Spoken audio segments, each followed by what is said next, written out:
আমন্ত্রণ খেলা ভিউসে আপনাদের সঙ্গে আছি আমি আকাশ আহমেদ। শুরুতেই থাকছে শিরোনাম। পারল না শেষ পর্যন্ত বাংলাদেশ, অ্যান্টিগা টেস্টে 201 রানের বিশাল পরাজয়। ক্যারিয়ার সেরা বোলিং করলেন তাসকিন আহমেদ। টেস্টের পর ওয়েস্ট ইন্ডিজে ওয়ানডেতেও নেই মুশফিকুর রহিম। আইপিএল নিলামে বাংলাদেশকে খেল দেখানো সেই গজনফারকে নিয়েই কারাকারি। পন্থকে যে কারণে নিলামে ডাকেইনি প্রীতি জিন্তার পাঞ্জাব, ব্যাখ্যা দিলেন পন্টিং। বাঁচা মরার ম্যাচে জিম্বাবুয়েকে 145 রানেই গুটিয়ে দিল পাকিস্তান। এবং এক মাসের জন্য ছিটকে গেলেন ভিনিসিয়াস। শুনছিলেন শিরোনাম, এবার বিস্তারিত। ওয়েস্ট ইন্ডিজের মাটিতে ওয়েস্ট ইন্ডিজের বিপক্ষে টেস্ট মানেই বাংলাদেশের বিশাল হার। অ্যান্টিগায় মঙ্গলবার 201 রানের হারে সে ধারাবাহিকতায় বজায় থাকলো। কিন্তু টেস্টটাকে কি শুধু ওয়েস্ট ইন্ডিজের সাফল্যের দৃষ্টিকোণ থেকে দেখবেন? একটু বাংলাদেশের ডাগ আউটের থেকেও দেখুন না। হারের অংশটুকু বাদ দিলে সিরিজের প্রথম টেস্টে কিছু চমক বাংলাদেশও তো দেখিয়েছে।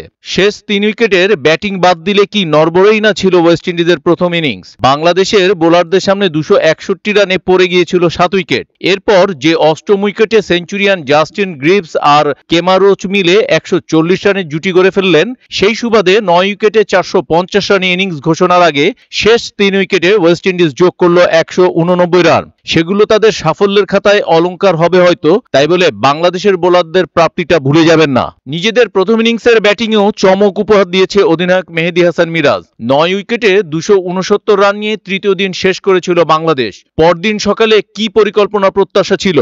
শেষ 2 ব্যাটসম্যান উইকেট আঁকড়ে পড়ে থেকে যতটা সম্ভব সময় ক্ষেপণ করবেন, সেই সঙ্গে ওয়েস্ট ইন্ডিজের সঙ্গে রানের ব্যবধান কমিয়ে আনবেন, এই তো। কিন্তু চতুর্থ দিন সকালে দেখা গেল স্কোর ওই 269 রেখেই ইনিংস ঘোষণা করে দিয়েছেন মিরাজ। পরে জানা গেল বোলাররা যেন চতুর্থ দিন সকালের কন্ডিশনের সুবিধা নিতে পারেন, সেজন্যই মিরাজের অমন সিদ্ধান্ত, বিলক্ষণ ব্যতিক্রমী সিদ্ধান্ত। মিরাজ আরও বাহবা পাবেন এই কারণে যে তার সিদ্ধান্তকে উদযাপন করতে গোলাপের মতো একটার পর একটা উইকেট এনে দিয়েছেন বোলাররা। বিশেষ করে তাসকিন আহমেদ দুর্দান্ত বোলিংয়ে আগুন ঝরালেন যেন।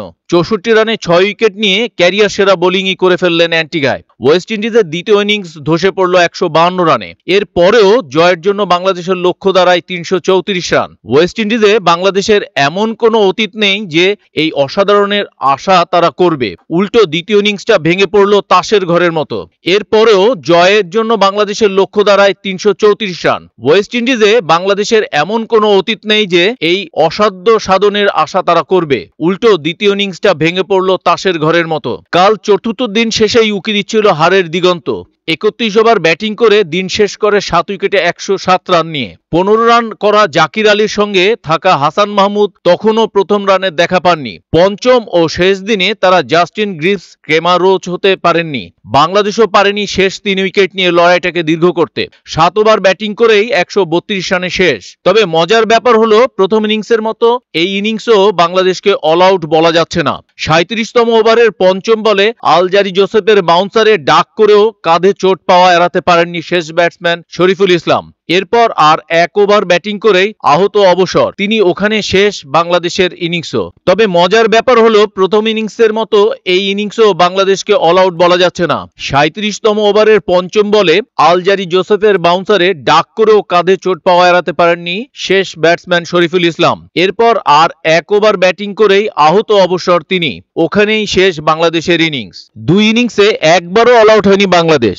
প্রথম ইনিংসে ওয়েস্ট ইন্ডিজের আংশিক ও দ্বিতীয় ইনিংসে পুরোই ধসে পড়া তাসকিনের বিধ্বংসী বোলিং। এত কিছুর পরও অ্যান্টিগা টেস্টের ফলাফল বাংলাদেশ 201 রানে পরাজিত। কারণটা তো বুঝতেই পারছেন। টেস্ট ক্রিকেটে ফলটা নিজেদের দিকে আনতে হলে আংশিক রঙিন ক্রিকেট খেললে হয় না, খেলতে হয় সম্পূর্ণ রঙিন ক্রিকেটই। বলটা স্লো আপ দিয়েছিলেন তাসকিন আহমেদ। অফ স্টাম্পের উপরেই ছিল বলটা। ড্রাইভ করতে গিয়ে শেষ মুহূর্তে সিদ্ধান্ত পরিবর্তন করেন কেমারোচ। বল ততক্ষণে ব্যাট ছুঁয়ে গেছে। মাঝ ব্যাটে লেগে উঠে যায় বলটি। মিড অফে দাঁড়ানো মেহেদী হাসান মিরাজের মাথার উপর দিয়ে চলে যাচ্ছিল ক্যাচটি, কিন্তু মিরাজ বলটাকে যেতে দিলেন না। চিতার মতো ক্ষিপ্র গতিতে লাফ দিয়ে উঠে এক হাতে ক্যাচটি ধরলেন তিনি। সেই সঙ্গে সমাপ্তি ঘটল ক্যারিবীয় ইনিংসের। 152 রানে অল আউট হলো তারা। শুধু তাই নয়, ক্যারিয়ারে সেরা বোলিং ফিগারের মালিক হয়ে গেলেন তাসকিন আহমেদ। অ্যান্টিগা টেস্টের আগে তাসকিন আহমেদ টেস্টে কখনো 5 উইকেট পাননি। সেই তিনি অ্যান্টিগায় প্রথমবারের মতো 5 উইকেট নিলেন এবং সেটা নিয়ে গেলেন 6 উইকেটে, নিঃসন্দেহে তাসকিনের ক্যারিয়ারের সেরা বোলিং ফিগার এটা। ম্যাচ শেষে 14.1 ওভার বল করে একটি মেডেন নেন তাসকিন, 64 রান দিয়ে নিলেন 6 উইকেট। এর আগে টেস্টের এক ইনিংসে তাসকিনের সেরা বোলিং ছিল 37 রানে 4 উইকেট। এবার একাই নিলেন 6 উইকেট। ক্যারিয়ারে এখনো পর্যন্ত 16তম টেস্ট খেলেছেন তাসকিন, উইকেট নিয়েছেন 42টি। টেস্টের পর ওয়েস্ট ইন্ডিজে ওয়ানডে সিরিজও খেলা হচ্ছে না মুশফিকুর রহিমের। আফগানিস্তানের বিপক্ষে সিরিজে পাওয়া আঙ্গুলের চোট এখনও ভালো হয়নি, এজন্য আরও একটি সিরিজ মিস করতে যাচ্ছেন মুশফিক। বাংলাদেশ ক্রিকেট বোর্ড বিসিবির মেডিকেল বিভাগ থেকে এ খবর নিশ্চিত হওয়া গেছে। আঙ্গুলের হাড়ে চোট পুরোপুরি ভালো হতে সময় লাগায় তাকে খেলার ছাড়পত্র দেবে না মেডিকেল বিভাগ। ওমরা শেষে দেশে ফেরা মুশফিকের চোটের সর্বশেষ অবস্থা জানাতে আরেকটি স্ক্যান করানো হবে। এ রিপোর্ট ভালো এলেও তার পুনর্বাসনের জন্য আরও 2 থেকে 3 সপ্তাহ লাগবে। সেই হিসেবে মুশফিককে 11 থেকে 15 ডিসেম্বর পর্যন্ত অপেক্ষা করতে হবে। এরপর ব্যাটিং অনুশীলন পর্যায়ক্রমে শুরু করতে পারবেন। সময় না থাকায় তাকে সরিয়েই ওয়ানডের পরিকল্পনা করছেন বিসিবির নির্বাচক প্যানেল। শারজাতে এ মাসের শুরুতে আফগানিস্তানের বিপক্ষে প্রথম ওয়ানডেতে উইকেট কিপিং করার সময় আঙ্গুলে চোট পান মুশফিক। আফগানিস্তানের ইনিংসের একেবারে শেষ দিকে ঘটনাটি ঘটে। প্রাথমিক শুশ্রূষা করে পরে বাকি ম্যাচ খেলেছেন অভিজ্ঞ এ ব্যাটসম্যান। পরে 7 নম্বরে ব্যাটিং করতে আসেন। তখনই প্রশ্ন ওঠে, ব্যাটিং অবশ্য ভালো করেননি, 3 বলে 1 রান করে গজনফারের ক্যারাম বল মিস করে স্ট্যাম্পড হন। ম্যাচ শেষে তাকে নেওয়া হয় হাসপাতালে। সেখানে এক্স-রে রিপোর্টে তার আঙ্গুলে চির ধরা পড়ে। বিসিবি থেকে তখন জানানো হয়েছিল মুশফিকের ডিআইপি জয়েন্টের কাছে বাম তর্জনীতে একটি চির ধরা পড়েছে। তখনই ওয়েস্ট ইন্ডিজের বিপক্ষে 2 টেস্ট থেকে ছিটকে যান মুশফিক। এবার ওয়ানডেতেও তাকে পাওয়া যাচ্ছে না। আরব আমিরাতে বাংলাদেশকে খেল দেখিয়েছিলেন আফগানিস্তানের স্পিনার আল্লাহ গজনফার। আফগানদের সিরিজে জেতাতে দারুণ সহায়তা করে আলোচনায় এসেছিলেন তিনি। 3 ম্যাচ সিরিজের প্রথম ওয়ানডেতে একাই নিয়েছেন 6 উইকেট, দ্বিতীয় ওয়ানডেতে নেন 2 উইকেট। এবার আইপিএল নিলামে সেই গজনফারকে দলে নিতে কারাকারি লেগেছে ফ্রাঞ্চাইজিগুলোর। 75 লাখ ভারতীয় রুপি ভিত্তিমূল্যে নিবন্ধন করলেও ডানহাতি এই স্পিনার বিক্রি হয়েছেন 4 কোটি 80 লাখ রুপিতে। তাকে দলে নিয়েছে মুম্বাই ইন্ডিয়ান্স। গজনফারের নাম তুললে প্রথমে আগ্রহ দেখায় কলকাতা নাইট রাইডার্স কেকেআর। বর্তমান চ্যাম্পিয়নদের সঙ্গে লড়াইয়ে যোগ দেয় royal Challengers Bengaluru RCB. 10 lakh করে দাম বাড়াতে থাকে 2 ফ্রাঞ্চাইজি। কেকেআর 1 কোটি 50 লাখ রুপি তুললে পরবর্তী বিডে আরসিবি চলে যায় 2 কোটি রুপিতে। এরপর কেকেআর লড়াইয়ে থাকলেও বাইরে চলে যায় আরসিবি। লড়াই যুক্ত হয় মুম্বাই 1 লাফে চলে যায় 2 কোটি 40 লাখ রুপিতে। এরপর কেকেআর 3 কোটি, মুম্বাই 4 কোটিতে চলে যায়। আরও 20 লাখ বাড়িয়ে কেকেআর চলে যায় 4 কোটি 20 লাখ রুপিতে। এরপর মুম্বাই তোলে 4 কোটি 80 লাখ রুপি। কেকেআর আর লড়াইয়ে না আসায় গজনফারকে পেয়ে যায় মুম্বাই। উল্লেখ্য, এখনও আফগানিস্তানের টি-20 দলে অভিষেক হয়নি গজনফারের। শুধু ওয়ানডে অভিষেক হয়েছে তার, তাও খেলেছে মাত্র 8টি ম্যাচ। আইপিএলের গেল আসরে ছিলেন গজনফার। 18 বছর বয়সী এই স্পিনারকে বদলি হিসেবে দলে নিয়েছিল কেকেআর, তবে একটি ম্যাচও খেলেননি তিনি। এবার চওড়া দামেই বিক্রি হলেন ডেথ ওভারের দারুণ কার্যকর এই স্পিনার। 2025 আইপিএল মেগা নিলামে শ্রেয়াস আইয়ারকে 26 কোটি 75 লাখ রুপিতে কিনে নেয় পাঞ্জাব কিংস। এর কিছুক্ষণ পর নিলামে নাম ওঠে সময়ের সবচেয়ে আলোচিত ক্রিকেটার ঋষভ পন্থের।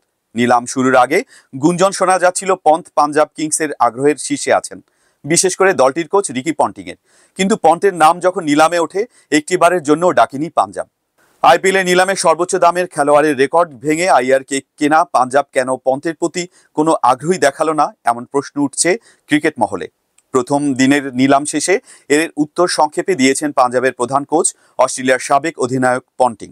ব্যাপারটি যে অবশ্যই আর্থিক সেটা বোঝাই যাচ্ছিল। আইয়ারের গড়া সবচেয়ে দামি খেলোয়াড়ের রেকর্ড যে পন্থ ভেঙে দিতে পারেন সেটা অনুমান করেছিলেন অনেকেই। পন্থের নাম নিলামে ওঠার পর Royal Challengers Bengaluru Lucknow super জায়ান্টসের লড়াইটা বেশ জমে উঠেছিল। পন্থের দামও বাড়ছিল তরতর করে। পরে লখনৌর সঙ্গে সেই লড়াইয়ে নেমেছিল সানরাইজার্স হায়দ্রাবাদের সঙ্গে শীর্ষ লড়াইয়ের পর শেষ পর্যন্ত 20 কোটি 75 লাখ রুপিতেই তাকে পেয়ে যাচ্ছিল লখনৌ। তবে সেই সময় পন্থের গত মৌসুমে দল Delhi Capitals right two match বা আরটিএম কার্ড ব্যবহারের আগ্রহ প্রকাশ করে। নিয়ম অনুযায়ী লখনৌকে তখন আরও 1 দফা দাম বাড়ানোর সুযোগ দেওয়া হয়। 1 লাফে 27 কোটি দাম বলে দেয় লখনৌ, আর এই দামেই পন্থকে পেয়ে যায় লখনৌ। 110 কোটি 50 লাখ রুপি নিয়ে নিলামে আসা পাঞ্জাব আগেই 27 কোটি রুপি দিয়ে আইয়ারকে কেনায় পন্থকে নিয়ে লড়াইয়ে নামার আগে একটু পেছনে পড়ে যায়। এত অর্থ দিয়ে দুজন খেলোয়াড় কিনলে দল সাজাতেই হয়তো সমস্যায় পড়তে হতো তাদের। পন্টিংও বললেন প্রায় একই কথা, আমি এখনো বুঝে উঠতে পারছি না আমি বেশি দামে আরেকজনকে নিয়েছি। ঋষভ কি করতে পারে সেটা সবাই জানে, খেলাটিতে বা দলে তার মূল্য কেমন সেটাও সবার জানা। তাহলে কি এবারের আইপিএলে পাঞ্জাবের নেতৃত্ব কি আইয়ারের কাছে থাকবে? এমন প্রশ্নের উত্তরে পন্টিং বলেছেন, আমি তার সঙ্গে এখনো কথা বলিনি। নিলামের আগে তার সঙ্গে ফোনে কথা বলার চেষ্টা করেছিলাম, কিন্তু সে ফোন ধরেনি। সিরিজের প্রথম ওয়ানডেতে বৃষ্টি আইনে বড় হার। ঘুরে দাঁড়ানোর মিশনে জিম্বাবুয়েকে শক্ত কামড়ি দিয়েছে পাকিস্তান। পাকিস্তানি স্পিনারদের তোপে 23.3 ওভারে 145 রানে গুটিয়ে গেছে জিম্বাবুয়ের ইনিংস। বুলাওয়েতে সিরিজের দ্বিতীয় ওয়ানডে ম্যাচে টস জিতে ব্যাটিং বেছে নেয় জিম্বাবুয়ে। 23 রানে 2 উইকেট হারালেও একটা সময় ঘুরে দাঁড়িয়েছিল স্বাগতিকরা। 5 উইকেটে তারা তুলেছিল 121 রান। সেখান থেকে আর মাত্র 24 রান তুলতে শেষ 5 উইকেট হারায় জিম্বাবুয়ে। জিম্বাবুয়ের কেবল দুজন ব্যাটার 30-এর ঘর ছুঁতে পেরেছেন, ডিওন মায়ার্স 33 আর শন উইলিয়ামস 31। জিম্বাবুয়ের একটি রান আউট বাদ দিলে বাকি 9 উইকেটই নিয়েছেন পাকিস্তানি স্পিনাররা। আবরার আহমেদ 4টি, সালমান আলী আগা 3টি, সাইম আয়ুব আর ফয়সাল আকরাম নেন 1টি করে উইকেট। রিয়াল মাদ্রিদের ব্রাজিলিয়ান ফরওয়ার্ড ভিনিসিয়াস জুনিয়র 1 মাসের জন্য ছিটকে গেলেন। রোববার লিগানেসের বিপক্ষে রিয়াল 3-0 ব্যবধানে জয় পায়। এই ম্যাচে ইনজুরিতে পড়েন ভিনি। পরীক্ষা নিরীক্ষা করে দেখা যায় তিনি হ্যামস্ট্রিংয়ের ইনজুরিতে পড়েছেন, যেটা থেকে সেরে উঠতে তার কমপক্ষে 1 মাস সময় লাগবে। সোমবার 25শে নভেম্বর এক বিবৃতিতে রিয়াল মাদ্রিদ জানায়, আজ রিয়াল মাদ্রিদ মেডিকেল সার্ভিসের মাধ্যমে টেস্টের পর আমাদের খেলোয়াড় ভিনিসিয়াস জুনিয়রের বাম পায়ে হ্যামস্ট্রিংয়ের ইনজুরি ধরা পড়ে। এই ইনজুরির কারণে 4টি ম্যাচ মিস করবেন ভিনিসিয়াস। তার মধ্যে উয়েফা চ্যাম্পিয়ন্স লিগে লিভারপুলের বিপক্ষের ম্যাচও রয়েছে। এছাড়া লা লিগায় জিরোনা, অ্যাথলেটিক বিলবাও ও আটলান্টার বিপক্ষেও খেলতে পারবেন না তিনি। ভিনি ছাড়াও ইনজুরিতে আছেন Rodrygo, Eder Militao, Dani Carvajal, Lucas Vazquez, Aurelien Tchouameni ও ডেভিড আলবা। তাদের ছাড়া লিভারপুলের বিপক্ষে কেমন করে রিয়াল দেখার বিষয়। চ্যাম্পিয়ন্স লিগে সবশেষ 3 ম্যাচের 2টিতেই হেরেছে রিয়াল। 4 ম্যাচ থেকে 6 পয়েন্ট নিয়ে তারা আছে 36 দলের মধ্যে 18তম অবস্থানে। অ্যানফিল্ডে লিভারপুলের বিপক্ষে হার মানলে আরও বিপাকে পড়বে কার্লো আনচেলোত্তির দল। এই ছিল এখনকার মতো। খেলার আরো আপডেট জানতে চোখ রাখুন অফ স্পোর্টসের ফেসবুক পেজে এবং সাবস্ক্রাইব করুন অফ স্পোর্টসের ইউটিউব চ্যানেলে। অফ স্পোর্টসের সাথেই থাকুন।